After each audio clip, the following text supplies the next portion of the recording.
ಮಾಡಿದ್ದೇವೆ ತಂದೆ. Amen. Hallelujah, hallelujah. ಕೀರ್ತನೆ 138ರಲ್ಲಿ 1ನೇ ವಚನವನ್ನು ನಾವು ಯಾರಾದರೂ ಓದಿಕೊಳ್ಳೋಣ. ಯೆಹೋವನೇ, ಪೂರ್ಣ ಮನಸ್ಸಿನಿಂದ ನಿನ್ನನ್ನು ಕೊಂಡಾಡುವೆನು, ದೇವರ ಎದುರಿಗೆ ನಿನ್ನನ್ನು ಕೀರ್ತಿಸುವೆನು. ಹಲ್ಲೆಲೂಯಾ. ಇದು ದಾವೀದನ ಬರೆದಂತ ಕೀರ್ತನೆ. ದಾವೀದನು ಇಲ್ಲಿ ಏನ್ ಹೇಳ್ತಾ ಇದ್ದಾನೆ ಅಂದ್ರೆ, ಯೆಹೋವನೇ, ಪೂರ್ಣ ಮನಸ್ಸಿನಿಂದ ನಿನ್ನನ್ನು ಕೊಂಡಾಡುವೆನು, ದೇವರ ಎದುರುಗಳಲ್ಲಿ ನಿನ್ನನ್ನು ಕೀರ್ತಿಸುವೆನು ಅಂತ ಪ್ರೇರೆ. ಹಲ್ಲೆಲೂಯಾ. ಇವತ್ತು ದಾವೀದನು ಇಲ್ಲಿ ಏನ್ ಹೇಳ್ತಾ ಇದ್ದಾನೆ ಅಂದ್ರೆ, ಒಂದು ಪೂರ್ಣ ಮನಸ್ಸನ್ನು ಈ ಸಮಯದಲ್ಲಿ ಹೇಳ್ತಾ ಇದ್ದಾನೆ ಪ್ರೇರೆ. ನಾವು ದೇವರನ್ನು ಪೂರ್ಣ ಮನಸ್ಸಿನಿಂದ ಆರಾಧಿಸಬೇಕು ಅಂದ್ರೆ ಆತನು ಏನು ಹೇಳ್ತಾ ಇದ್ದಾರೆ, ಯೆಹೋವನೇ ಪೂರ್ಣ ಮನಸ್ಸಿನಿಂದ ನಿನ್ನನ್ನು ಕೊಂಡಾಡುವೆನು. ಹಲ್ಲೆಲೂಯಾ. ಇವತ್ತು ಪೂರ್ಣ ಮನಸ್ಸಂದ್ರೆ ಏನು? ಅರ್ಧ ಮನಸ್ಸು ಇಲ್ಲಿ, ಅರ್ಧ ಮನಸ್ಸು ಮನೆಯಲ್ಲಿ ಅಲ್ಲ ಪ್ರೇರೆ. ಹಲ್ಲೆಲೂಯಾ. ಪೂರ್ಣ ಅಂದ್ರೆ ಸಂಪೂರ್ಣವಾದದ್ದು. ಪೂರ್ಣ ಅಂದ್ರೆ ಈಗ ನಾವು ಈ ಬಾಟಲ್ ನೋಡ್ತೇವಲ್ಲ, ಇದು ಫುಲ್ ತುಂಬಿದ್ರೆ ಏನಂತೇವು ನಾವು? ಫುಲ್ ಅಂತೇವಲ್ಲ. ಹಲ್ಲೆಲೂಯಾ. ಅದೇ ರೀತಿಯಾಗಿ ನಾವು ಈ ಬಾಟಲ್ ಅರ್ಧ ಇದ್ರೆ ಏನಂತೇವು? ಅರ್ಧ, ಹಾಫ್. ಇದು ಸಂಪೂರ್ಣ ಇಲ್ಲ ಪ್ರೇರೆ. ಹಲ್ಲೆಲೂಯಾ. ನಮ್ಮ ಮನಸ್ಸು ಸಂಪೂರ್ಣವಾಗಿ ಪೂರ್ಣವಾಗಿ ನಾವೇನ್ ಮಾಡ್ಬೇಕು? ಆತನನ್ನು ಕೊಂಡಾಡುವವರಾಗಿರಬೇಕು ಪ್ರೇರೆ. ನಾವು ಬರೀ ಅರ್ಧ ಮನಸ್ಸು ಇಲ್ಲಿದ್ದೆ, ಅರ್ಧ ಮನಸ್ಸು ನಮ್ಮ ಮನೆಯಲ್ಲಿ ಅಥವಾ ಕಿಚನ್ ಅಲ್ಲಿ ಅಥವಾ ನಮ್ದು ಏನೋ ಒಂದು ಕೆಲಸಗಳಲ್ಲಿ ಇರಬಾರ್ದು ಪ್ರಿಯರೇ. ಪೂರ್ಣ ಮನಸ್ಸಂದ್ರೆ ನಮ್ಮ ಪ್ರಾಣ, ಆತ್ಮ, ಶರೀರ ಒಪ್ಪಿಸಿಕೊಟ್ಟವರಾಗಿ ನಾವು ದೇವರ ಸನ್ನಿಧಿಯಲ್ಲಿ ಕುಳಿತುಕೊಳ್ಳುವವರಾಗಿರಬೇಕು ಪ್ರಿಯರೇ. ದೇವರ ಎದುರುಗಳಲ್ಲಿ ನಿನ್ನನ್ನು ಕೀರ್ತಿಸುವೆನಂತ ಹೇಳ್ತಾ ಇದ್ದಾನೆ. ಯಾರು? ದಾವೀದನು. ಇವತ್ತು ನಾವು ಸಹ ಏನು ಮಾಡಬೇಕಂದ್ರು, ಈ ಲೋಕದಲ್ಲಿ 100 ಕೋಟಿ ದೇವರುಗಳಿರಬಹುದು, 30 ಕೋಟಿ ದೇವರಿರಬಹುದು, ಆದರೆ ನಾವು ಜೀವವುಳ್ಳಂತ ದೇವರನ್ನು ಮಾತ್ರ ಆರಾಧಿಸುವವರಾಗಿರಬೇಕು ಪ್ರೇರೆ. ಆದರೂ ಯಾಕಂದ್ರೆ ಆತನು ಜೀವವುಳ್ಳಂತ ದೇವರು. ನಮ್ಮ ದೇವರೇನಾಗಿದ್ದಾರೆ? ದೇವರುಗಳಲ್ಲಿ ಒಬ್ಬರು ಅಲ್ಲ ಪ್ರಿಯರೇ, ನಮ್ಮ ದೇವರೊಬ್ಬನೇ ಆಗಿದ್ದಾನೆ. ಹಲ್ಲೆಲೂಯಾ. ಅದೇ ರೀತಿಯಾಗಿ ನಾವು 2ನೇ ವಚನಗಳನ್ನು ಓದಿಕೊಳ್ಳೋಣ. ಯಾರಾದರೂ ಓದಿಕೊಳ್ಳೋಣ. ನಿನ್ನ ಪರಿಶುದ್ಧಾಲಯದ ಕಡೆಗೆ ಅಡ್ಡಬಿಡುತ್ತೇನೆ. ನಿನ್ನ ಕೃಪೆ ಸತ್ಯತೆಗಳಿಗೋಸ್ಕರವಾಗಿ ಇವುಗಳಿಗೋಸ್ಕರ ನಿನ್ನ ನಾಮವನ್ನು ಕೊಂಡಾಡುತ್ತೇನೆ. ವಾಗ್ದಾನವನ್ನು ವಿಶೇಷ ರೀತಿಯಿಂದ ನೆರವೇರಿಸಿ ನಿನ್ನ ನಾಮ ಮಹತ್ವವನ್ನು ಹೆಚ್ಚಿಸಿದೆ. ಆಮೇಲೆ ಇಲ್ಲಿ ದಾವೀದನು ಏನು ಹೇಳ್ತಾ ಇದ್ದಾರೆ? ಪರಿಶುದ್ಧ ಆಲಯದ ಕಡೆಗೆ ನಾನು ಅಡ್ಡ ಬೀಳುತ್ತೇನೆ. ನಿನ್ನ ಕೃಪೆ ಸತ್ಯತೆ ಅಂದ್ರೆ ದೇವರು ಏನು ಮಾಡಿದಂತ ಕೃಪೆ ಅಂದ್ರೆ ಆತನು ತೋರಿದಂತ ಕೃಪೆ, ಆತನ ಸತ್ಯತೆ, ಅವುಗಳಿಗೋಸ್ಕರ ಏನ್ ಮಾಡ್ತಾನಂತ? ನಿನ್ನ ನಾಮವನ್ನು ಕೊಂಡಾಡುತ್ತೇನೆ. ಹಲ್ಲೆಲೂಯಾ. ನಿನ್ನ ನಾಮವನ್ನು ಅಂತಂದ್ರೆ, ನಾಮ ಅಂದ್ರೆ ದೇವರ ಒಂದು ಗುಣಲಕ್ಷಣ ಮತ್ತೆ ದೇವರ ಒಂದು ಹೆಸರಾಗಿದೆ ಪ್ರಿಯರೇ. ಹಲ್ಲೆಲೂಯಾ. ದೇವರ ನಾಮ ಅಂದ್ರೆ ಯೇಸು. ಹಲ್ಲೆಲೂಯಾ. ಆತನ ಹೆಸರು, ಆತನ ಗುಣಲಕ್ಷಣಗಳು ಏನ್ ಮಾಡ್ತದೆ ಪ್ರಿಯರಲ್ಲಿ ತೋರಿಸಿಕೊಡುತ್ತದೆ. ನಾವ್ ಏನ್ ಮಾಡ್ಬೇಕಂದ್ರ, ನಮಗೆ ದೇವರು ಮಾಡಿದಂತ, ಇವಾಗ ನಾವೇನೋ ಒಂದು ಕಷ್ಟದಲ್ಲಿರುವಾಗ ಅಥವಾ ನಾವೇನೋ ಒಂದು ಸಮಸ್ಯೆದಲ್ಲಿರುವಾಗ ನಮ್ಗೆ ನಾವು ದೇವರಿಗೆ ಪ್ರಾರ್ಥನೆ ಮಾಡುವಾಗ ದೇವರು ನಮ್ಗೆ ಏನ್ ಮಾಡ್ತಾರೆ ಪ್ರೇರೆ? ಸಹಾಯ ತೋರಿಸುವಂತರಾಗಿದ್ದಾರೆ ಪ್ರೇರೆ. ಅದಕ್ಕೋಸ್ಕರ ನಾವು ಬದುಕಿರುವಂತ ಪ್ರತಿಯೊಂದು ದಿನವೂ ಏನಾಗಿದೆ? ಅದು ದೇವರ ಕೃಪೆ ಆಗಿದೆ ಪ್ರೇರೆ. ಹಲ್ಲೆಲೂಯಾ. ಇವತ್ತು ನಾವು ಇಲ್ಲೆಲ್ಲರೂ ಈ ಸನ್ನಿಧಿಯಲ್ಲಿ ಕೂತು ದೇವರನ್ನು ಆರಾಧಿಸ್ತಾ ಇದ್ದೇವೆ ಅಂದ್ರೆ, ದೇವರನ್ನ ನಾಮವನ್ನು ಕೊಂಡಾಡ್ತೇವೆ ಅಂದ್ರೆ ಅದು ಯಾರ ಕೃಪೆ? ದೇವರ ಕೃಪೆ ಆಗಿದೆ ಪ್ರಿಯರೇ. ನಾವು ಇವತ್ತು ಈ ಸನ್ನಿಧಿಯಲ್ಲಿ ನಿಂತು ದೇವರ ಕೃಪೆಯನ್ನು ನಾವು ನೆನೆಸಿಕೊಂಡು ಆತನಿಗೆ ನಾವು ಏನು ಮಾಡಬೇಕು ಪ್ರಿಯರೇ? ಆತನ ನಾಮವನ್ನು ಕೊಂಡಾಡಬೇಕು. ಹಲ್ಲೆಲೂಯಾ. ಅದೇ ರೀತಿಯಾಗಿ ಕೆಳಗಡೆ ವಚನದಲ್ಲಿ ಏನ್ ಹೇಳ್ತಾರೆ ಅಂದರೆ, ವಾಗ್ದಾನಗಳನ್ನು ವಿಶೇಷ ರೀತಿಯಿಂದ ನೆರವೇರಿಸಿ ನಿನ್ನ ನಾಮದ ಮಹತ್ವವನ್ನು ಹೆಚ್ಚಿಸಿದ್ದೀಯ ಅಂತ. ಹಲ್ಲೆಲೂಯಾ. ವಾಗ್ದಾನವನ್ನು ಅಂತಂದ್ರೆ ದೇವರ ವಾಕ್ಯ ಪ್ರಿಯರೇ. ಹಲ್ಲೆಲೂಯಾ. ಈ ವಾಕ್ಯದಲ್ಲಿ ನಾವು ಏನ್ ನೋಡ್ಕೊಳ್ತೇವೆ ಅಂದ್ರೆ, ದೇವರು ಒಂದು ವಾಕ್ಯಕ್ಕೆ ಗೌರವ ತೋರಿಸಿದ್ದನ್ನು ನಾವು ನೋಡಿಕೊಳ್ಳುವವರಾಗಿದ್ದೇವೆ ಪ್ರಿಯರೇ. ದೇವರು ವಾಕ್ಯವನ್ನು ಇಲ್ಲಿ ಏನ್ ಮಾಡಿದ್ದಾನೆ? ಗೌರವಿಸಿದ್ದಾನೆ ಪ್ರಿಯರೇ. ಹಲ್ಲೆಲೂಯಾ.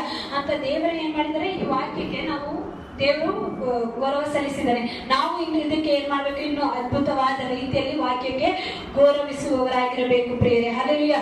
ದೇವರು ಏನ್ ಮಾಡಿದ್ದಾನೆ? ವಾಗ್ದಾನಗಳನ್ನು ನೆರವೇರಿಸಿದ್ದಾನೆ ಪ್ರಿಯರೇ. ಹಲ್ಲೆಲೂಯಾ. 3ನೇ ವಚನವನ್ನು ಓದಿಕೊಳ್ಳೋಣ.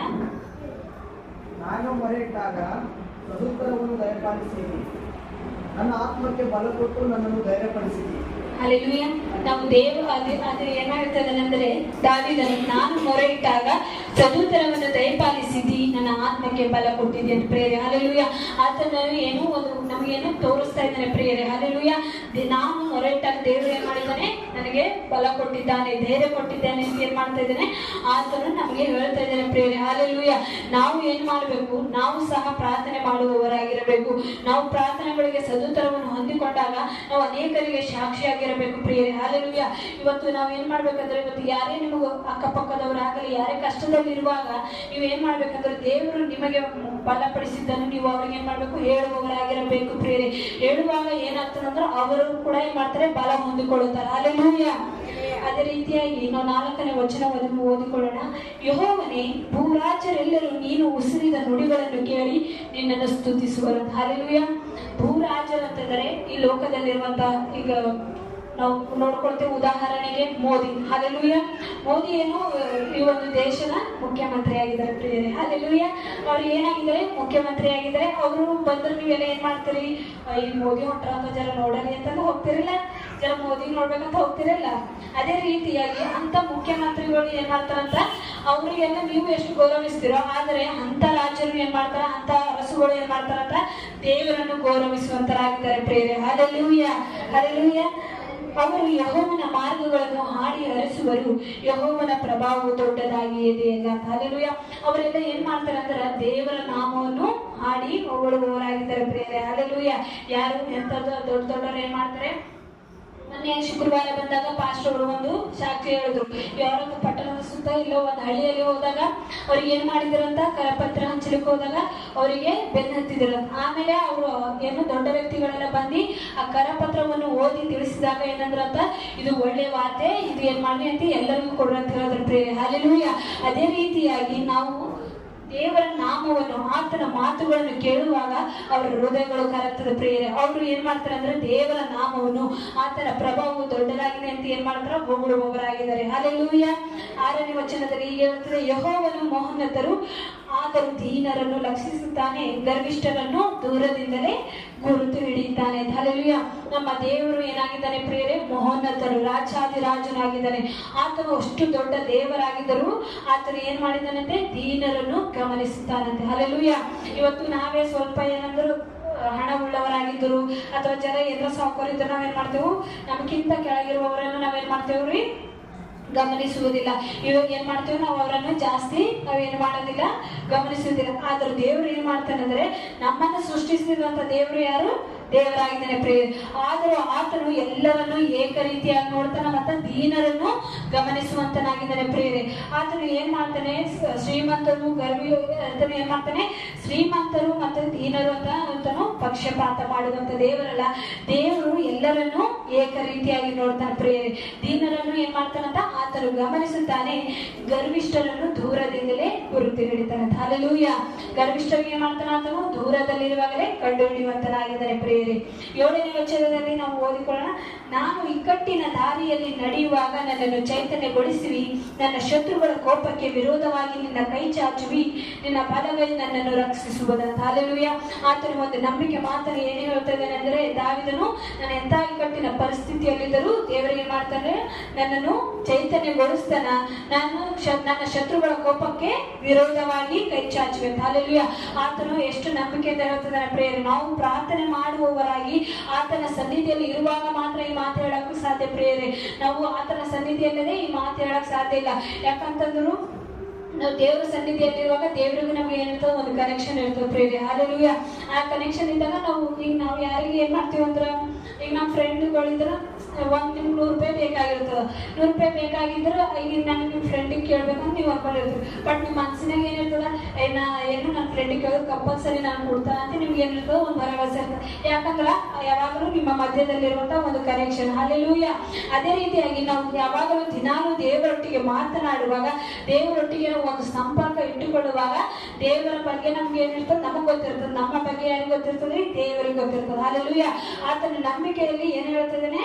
ನನಗೆ ನನ್ನ ಶತ್ರುಗಳ ಕೋಪಕ್ಕೆ ವಿರೋಧವಾಗಿ ನೀ ಏನ್ ಮಾಡ್ತಿ? ಕೈ ಚಾಚುವೆ. ಹಲ್ಲೆಲೂಯಾ. ನಿನ್ನ ಬಲಗೈ ನನ್ನನ್ನು ರಕ್ಷಿಸುವುದು ಅಂತ. ಹಲ್ಲೆಲೂಯಾ. ಅದೇ ರೀತಿಯಾಗಿ 8ನೇ ವಚನದಲ್ಲಿ ಹೀಗೆ ಹೇಳುತ್ತದೆ, ಯೆಹೋವನು ನನ್ನ ಕಾರ್ಯವನ್ನು ಸಿದ್ಧಿಗೆ ತರುವನು, ಯೆಹೋವನೇ ನಿನ್ನ ಕೃಪೆಯು ಶಾಶ್ವತವಾದದ್ದು, ನೀನು ಕೈ ಹಚ್ಚಿದ ಕೆಲಸವನ್ನು ನೆರವೇರಿಸದೆ ಬಿಡಬೇಡ ಅಂತ. ಹಲ್ಲೆಲೂಯಾ. ಈ ವಾಕ್ಯದಲ್ಲಿ ನಾವು ನೋಡ್ಕೊಳ್ತಾ ಇದ್ದೇವೆ, ದಾವೀದನು ಏನ್ ಹೇಳ್ತಾ ಇದ್ದಾನೆ ಪ್ರಿಯರೇ? ನೀನು ಕೈ ಹಚ್ಚಿದ ಕೆಲಸವನ್ನು ನೆರವೇರಿಸಿದ ಬಿಡಬೇಡ ಅಂದ್ರೆ, ದೇವರು ನನಗೋಸ್ಕರ ಏನಾದ್ರೂ ಒಂದು ಯುದ್ಧಕ್ಕೆ ನಿಂತನಂದ್ರು ಆತನು ನನ್ನ ಕೆಲಸವನ್ನು ಏನ್ ಮಾಡ್ತಾನೆ? ಪೂರ್ತಿಯಾಗಿ ಮಾಡ್ತಾನಂತೆ ಆತನಿಗೆ ಭರವಸೆ ಇದೆ ಪ್ರಿಯರೇ. ಅದು ಯಾವಾಗ ಸಾಧ್ಯ ಅಂದ್ರೆ, ನಾವು ಮೇಲೇನೆ 1ನೇ ವಚನದಲ್ಲಿ ನೋಡ್ತೇವಲ್ಲ, ಪೂರ್ಣ ಮನಸ್ಸಿನಿಂದ ದೇವರನ್ನು ಕೊಂಡಾಡಿ ನಾವೇನ್ ಮಾಡ್ಬೇಕು? ಆತನನ್ನು ಕೊಂಡಾಡಿದಾಗ ಮಾತ್ರ ಏನಾಗ್ತದ್ರಿ? ದೇವರು ನಮ್ಮ ಜೊತೆ ಇರ್ತಾನೆ, ಮತ್ತೆ ನಮ್ಮ ಕಾರ್ಯವನ್ನು ಆತನ ಏನ್ ಮಾಡ್ತಾನೆ? ಸಿದ್ಧಿಗೆ ತರುವಂತನಾಗಿದ್ದಾನೆ ಪ್ರಿಯರೇ.